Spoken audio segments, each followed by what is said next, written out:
the left has been completely unopposed. I think it was Jesse Kelly, maybe it was Jesse Kelly. Somebody said that the left won the culture war because they were the only ones fighting it. There's truth in that. And like Michael Malice says, I know he gets a shout out every other episode here, but the difference between the left and the right is the left is serious. Yep. That's it. You got a bunch of zealots who will do anything. They say by any means necessary. Yeah. Violent psychopaths burning down buildings, smashing things. And you get the Republican Party like, don't you do that. Yeah. Yeah. One thing I was mentioning the other day is that Nancy Pelosi comes out and screams January 6th. And what do the Republicans come back and say? January 6th. Instead of coming out and saying Antifa. That's they don't do it. You guys endorsed this times 20 all summer long, more than times 20. People were rioting and literally burning down this country for months straight, and we were told that was mostly peaceful and it was A-okay. The Republican Party is is subservient to the Democratic Party, period. Hands down, 100%, all of them. Every single one. Even Rand... With a few exceptions. Oh, you really... No. You're going to Rand Paul. Rand Paul made the Breonna Taylor bill. Yeah. Rand Paul entered the fray under their terms. Now, I respect the guy. Yeah, but also, too, that's Rand Paul coming at it not from a Republican perspective, but a libertarian perspective and being in favor of police reform. I don't think he did that because the left wanted him to. Why is there no David Dorn bill? Why is there no one standing up and demanding a national holiday or making us think about it? And I know, Ian, you mentioned the media, but that's not relevant. When even Rand Paul comes out and says, you're framing your rules, here's my proposition, they are subservient to the Democrats, period. Yeah, I was saying that the media tempers the flame. It basically heats up the metal to get the iron hot so that you can, as a politician, strike it and be like, I want to make a bill about this topic because the media has made it such a hot, ready to be molded topic, and that the David Dorn thing, there wasn't enough public knowledge about the guy. Trump had the opportunity to do so much. He never did. I know. Even though Trump was a fighter, he still would give the interviews to these organizations, acting as though they were neutral arbiters of anything. They weren't. It's all for the political agenda. So even during all of this, you can force the press to cover stories, okay? And Republicans never do. They always bow down to the narrative from the left. Why so that's it. Is it just because they don't have the contacts in the media organizations or the organizations? Because they're not serious. Because they're just old. They're not. Not all of them are old. Some of them are young. Collecting a paycheck. You're right. Not all of them. They're just not serious. Not smart enough. Look, I mean, you get Marjorie Taylor Greene, and she pushes back much in the way that many of the Democrats do, like the Squad especially, and they hate her for it. There you go. You got a fighter there. Lauren Boebert pushes back. Still, though, I would say maybe Marjorie Taylor Greene is the only one who's not playing into their narrative and is actually pushing back and saying, I counter this. But almost all the Republicans just say whatever it is the Democrats' narrative is, they argue on their terms. There you go. The Uniparty? I think No. It's the neocons joined the Democrats a long time ago. Yeah. Bill Kristol, basically, it was during Obama's reign that they went over and got on his drone bomb. And the remaining Republicans are just like, I don't know. There's no leaders. There's no leadership. Not in our government. Not really. No, the Democrats have leaders. Tons of them. Maybe they do. Yeah, absolutely. I mean, how do you define a leader? They say they take action. They command. They demand. It's like and AOC, people follow. AOC. Yeah, AOC can come out and say whatever she wants, and it becomes major news. Right. She becomes the story. Right. Ted Cruz goes on vacation and then runs back cowering like, I'm so sorry. I was just flying my daughter. I'm so sorry. I don't think, regarding what we were talking about earlier about is there a way out of this? I think that I don't see it. That people could refocus the problem onto the banking industry and realize that they're printing us into madness. I mean, maybe the AMC GameStop stuff like that. Institutional using legal channels to cause problems for major institutions, and it's not illegal to do it. It's like people just liked the stock, and so it happened. But I look at a lot of the strategies and the tactics and the temperament of people on the right, and it's like, look at January 6th. You get a lot of people who are 100% adamant it was the right thing and they're defending it. After it happened, they were defending it and saying a bunch of stuff about it, and you get a bunch of people on the right saying it was wrong. Clearly, it was wrong because the right doesn't have the same. They don't have the same ability to engage in that kind of tactic the left does. The left gets away with it because they control cultural institutions. So in the event that these people still did something, there's first of all, they shouldn't have. There's a bunch of other things that should have been done. In response to it, the left plays the same game. When Antifa burns down a building, Democrats don't say anything. They never talk about it, ever. They fundraise to bail them out, and they shut up. What happens with January 6th? The Republicans all say, oh, it was bad. Oh, we're so sorry. And then you get some Republicans who are clearly Democrats saying, like, my colleagues won't even say the right thing. And then even the ones who are saying it's political and to ignore it are still bringing it up and making it the center focus. Interesting. Yeah, so they're walking right in. It's like they're fighting an alligator underwater, man. I know. It's I think maybe not talking about politics is one thing, but like trying to fix the system by using that is fighting the alligator underwater. Like trying to use the political establishment to fix the political establishment is just not the place to do it. There's no tact. There's no tact. There's no strategy. No, we need. It's random, self-centered, and there's no leadership in the government. No. In the anti-establishment faction. Yeah, I don't like cult worship in general. I don't think a guy or a girl can like come out and be like, I can do it. Like Elon Musk kind of, but then, his whole Bitcoin debacle screwed a bunch of people up. He's out for himself. Right. And you can only ever be out for yourself first. And you should be out for yourself first. The left is out for a collective victory, and everyone else are out for themselves. They're all out for themselves too. They do it in the guise of a collective. No, but it all serves the collective. I guess. As long as their cult ideology expands, they benefit from it. On the right, though, there's conflict between even people who are anti-establishment. Yeah, absolutely. And there should be. The left does fire on each other as well. The circular firing squad, for sure. I think there should be conflict we should all have healthy conflict.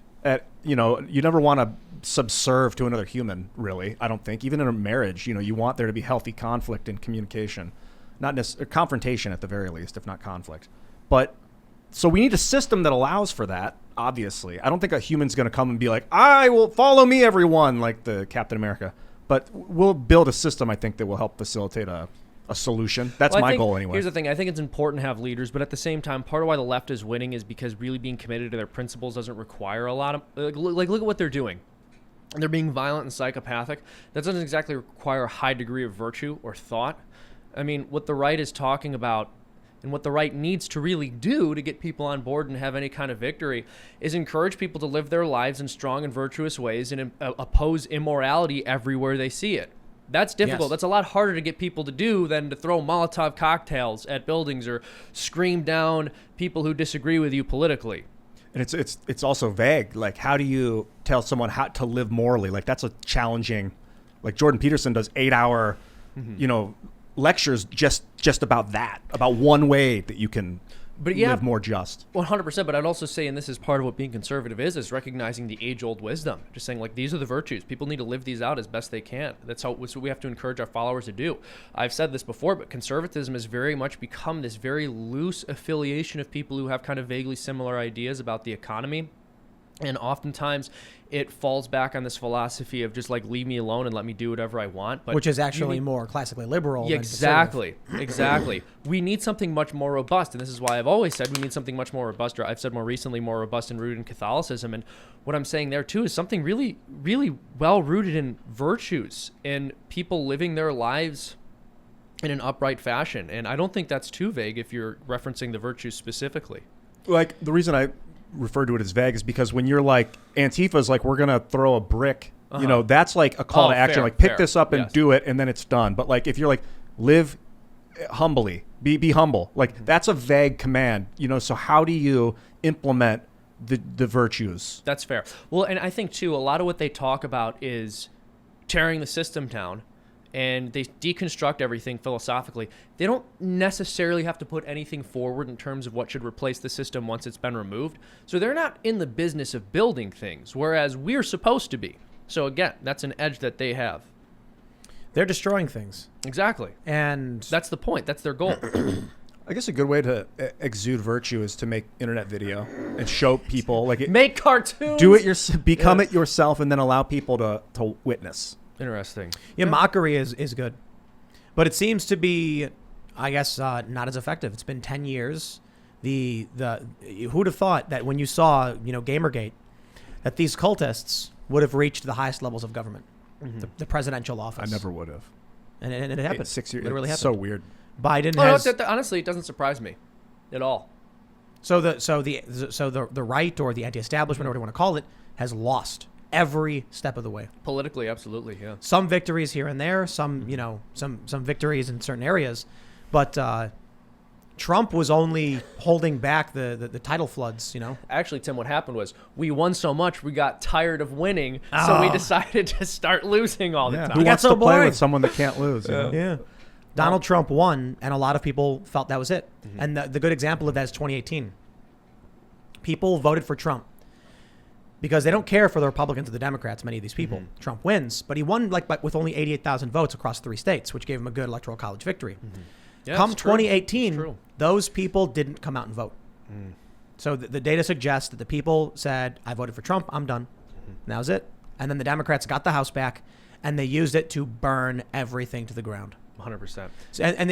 This is very easily evidenced by the victories of the Republicans in 2020. So the polls were all off. It was funny looking at the New York Times, where it was like, these are lean blue, and they were solid red, and these were solid blue, and some of them flipped red. Like even an urban center in Florida turned red. Because what happened was you had a bunch of Democrats say, we're not going to culture war. You vote for us, we're going to get you health care. Yes. And everyone said, thank you. Yes. The first thing these scumbags did, Exactly. vote for impeachment. Nancy Pelosi came over and they dropped their knees and they licked her feet. And then they went and voted for whatever she told them to vote for. And then many of them lost the re-election because people were like, I don't care for you. You did not get us what we wanted.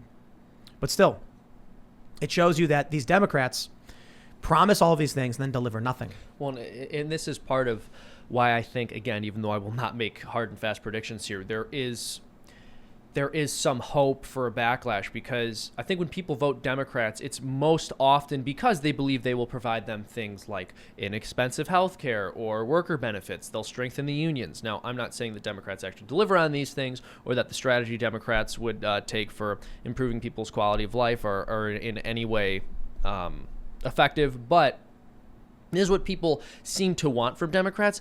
I don't think people really want the woke ideology. And so when they see the Democrats bending the knee to these organizations like Black Lives Matter and Antifa and going off the deep end with all the woke stuff, they're more likely to say, well, you guys aren't doing the things that we actually elected you to do. You're just pandering to the far left. So we're going to vote for Republicans now. I don't know if that actually solves anything when Republicans don't actually fight. No, and there's truth in that too. There's a lot of truth in that. So then it's just a gradual decay. Yeah, it's just a of slow course. collapse. Well, that's what happens to societies. Nothing lasts forever. I'm not saying it's a good thing or that we should just roll over and accept it. Again, I think everyone should do their part, but I believe doing your part has a whole lot more to do with living a good life as an individual than actually trying to change the system. But they're taking the system over and using it to arrest and beat Yeah. and detain people. Yeah, 100%. So if you 100%. just sit back and do your thing, how long until they come to your house and they arrest you? They come to your house and arrest you either way. If it gets that bad, the point is you just have to be the best possible person you can become. And if that happens, and if enough of the population actually cultivates virtue, then they could prevent that kind of a disaster. People could actually rise up. But I know that people not working on themselves and not trying to become better human beings only ends in disaster for everybody. This last month, I've been so focused on being a better person and listening, and it's amazing how fast you can change if you really. I mean, you got to have self-awareness, but yeah, I mean. We all have things we need to work on. I definitely have a lot I want to work on. But when you think about the fact that it really only takes 30 days to build a new habit, I mean, that's incredible. Anyone can change their life. There could be something that you've been doing every day for 20 years, and you just take a month to do the opposite. It's really difficult, but you'll end up building a completely new habit. It's amazing. Sound like Jordan Peterson. It's like, man, it's like you can build new habits. All you have to do is get your life in order. I mean, that's something. Clean your room. Clean your room. That's something my parents would tell me as a kid. Yeah, it takes 30 days to build a habit. And I'd be like, whatever. You know, as a kid, you're like, 30 days, that's so much time. Now it's like, man, a month just flies by, and I could be a significantly improved person by the end of a month if I decide at the beginning of the month that that's what I want for myself. I think most months, I, like most other people, don't make that decision, and I should. So, like, if you're changing a habit, you just, when you notice yourself doing it, you acknowledge that you're doing it? What do you mean by that? Like, in terms of how you cultivate a habit? Yeah. I think, so give me an example of something a person might want to change. Oh, like, I don't know, drinking coffee in the morning. Yeah, so something they would want to stop doing. Yeah. You So can't just I stop think- drinking coffee, though. Yeah, so here's the thing. I think usually they say the best way of stopping yourself from doing something is to replace it with something else. So for 30 days, you would just say drink tea every morning instead of coffee. And then by the end of that month, tea would become now you're your new addicted to habit. tea, which Yeah, exactly. in some instances has more caffeine than the coffee. It can have more caffeine, but it doesn't have to be tea. It can be something else. You can just be like, I have water every morning. It can be something that doesn't even seem to have that much of an effect. But knowing that you have replaced one thing with another thing actually builds the habit of doing the second thing. You know, And you so- know, you do. It's easy. It's like when you're pouring your coffee, just pour 1 ounce less. Every single day, just a tiny bit No, less. for 1 week you pour 1 ounce less. The next week you do it 1 ounce less, and then eventually you're having like a small, shot. That takes a lot of discipline too, though, because what's to stop you at one point from being like, you know what, today's my cheat day, and I'm just gonna pour That's the whole fine, though. thing, and A then cheat you day do is it. fine. Yeah, but I think a lot of people do a cheat day, and then it just becomes a whole thing. Yep. They just fall back. I into hear it a lot from yeah. people who are like, I'm doing keto, I can't eat a bowl of macaroni and cheese, but I'll make an exception for the bowl of macaroni and cheese. And Yeah. I'm like, okay, you're not doing Yeah, keto. exactly, Like, exactly. That's not how it works. Yeah. Yeah, I think some things you can just go cold turkey. Mm-hmm. It depends on what your schedule's like. If you've got a heavy workload, getting off coffee's hard. Getting off, stopping smoking cigarettes. Those are difficult things because of the addictions and the physiological dependence. But some things are like working out make you feel better. Mm-hmm. Big time. Yeah, so go for a walk in the morning. You can actually take up smoking too if you every day. If You know guys what? I start don't every smoke. I day- want to. I A wanted lot to of start. lung I was like, I strength. feel No, like I'd don't like smoke. myself more as a person. No, I used to smoke a bit. I know. Reminds it's me of very rare those for me. old noir film. You know what I Yeah, mean? So it's like yeah. now I feel. I just cool. want to wear a trench coat with the collar popped and just say like things about the city that I live in and how horrible it is. Have you guys ever smoked No one sees the underbelly of this place. salvia? Have you guys ever smoked salvia? No, Are you I've familiar with I've it? not smoked. I don't anything. advocate. You have- I don't advocate. It's a type of sage. They call it Drugs. salvia. No, Isn't that it's where bad. like people? Salvia means yeah, sage. That's isn't what the that word That's means. bad. Well, isn't yeah, that what yeah. Isn't that where people were doing and they would get like crazy high for like 60 seconds and lose their minds and like Yep. come Yeah, back? it's so it's weird. totally It, nuts. like Yeah, twists. yeah. But It's what they would horrible. do is they'd go into like a steam tent, and then they'd put a bunch of it in like What? in heat, and then it would vaporize it, and they What does that breathe have to into do with vapor. anything? Oh, smoking, picking up a new habit. No. Please don't Dude, pick this that stuff- up as a new Andreas habit. was telling me about it. This It's stuff crazy. made people go crazy. Yeah, Well, I remember actually, it you was- can pick up like a crack habit in less than 30.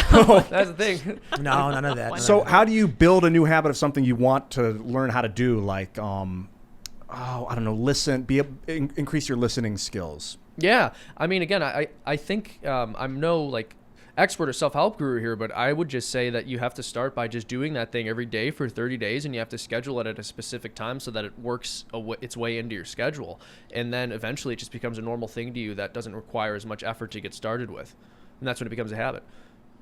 Yeah, Thank you, for Cecil. for me, when I started making videos every day at a certain time, Yeah. it was like a personal obligation. Yes. like I would feel a kind of anguish if I didn't do what I was supposed to do. Mm-hmm. Like I decided like I got to do this thing, At that time. and like every day at 4 p.m. I have to have a video out, and so like the nightmares that I've had, few and far between, is like I'll have a nightmare where it's like I'm looking at my phone and I'm like, oh no, I didn't schedule my video properly, and I'm like, because I'm breaking a promise to myself. That's awesome. And so Yeah. I'm like, there's, it's a promise to myself and to a lot of people who watch and believe in the content. It's like, I can't, I have to do it. It has to get done no matter what, no excuses. 100%. Yeah. I mean, we do a video every single Thursday. For a time we went, and for animation, that's pretty uncommon. We went, I think, like 2.5 years without missing a single upload at one point. It's very rare that we missed one, but that's what it was. It was just an obligation to myself saying like, I have to get this done. And the way it started was I took some time away from uploading and just tried to work on a bunch of videos at once. And I was still in college at the time. And so I was in school while I was trying to keep up with this once a week schedule, and I was keeping up with it. And then eventually at some point I just like ran out of extra videos, and then I had to actually create a new video from scratch each week. And when the team was smaller, at one point it was basically just me doing basically everything that entire week. But I would just force myself to because I couldn't let myself not upload that week. And now we have this really consistent schedule. Sometimes we do twice a week. We're trying to get twice a week done more often. There are periods of time where we'll do two a week, three even. You've been doing it long enough now, so where a lot of people don't know this, but Seamus doesn't actually do any of the voices anymore. No. It's all Korean voice actors all and Tim. Korean animators. Yeah. Korean animators. It's actually Tim. Tim does all of it. Tim I'm the animates Korean. it. I'm the one who does it. Yeah, I just work 30 hours a day every day. every day doing to the animate for FreedomToons. me. Yeah, exactly. Thanks for checking out this clip from the Timcast IRL podcast. If you want to see the full show come back to this channel, youtube.com/TimcastIRL, Monday through Friday at 8 p.m., where you can leave comments and super chat, and we actually will read your comments on the show. Don't forget to like, share, subscribe, and if you want exclusive members-only content, segments you can't get anywhere else, go to timcast.com, become a member, and we even have full bonus episodes. Thanks for hanging out, and we'll see you all next time.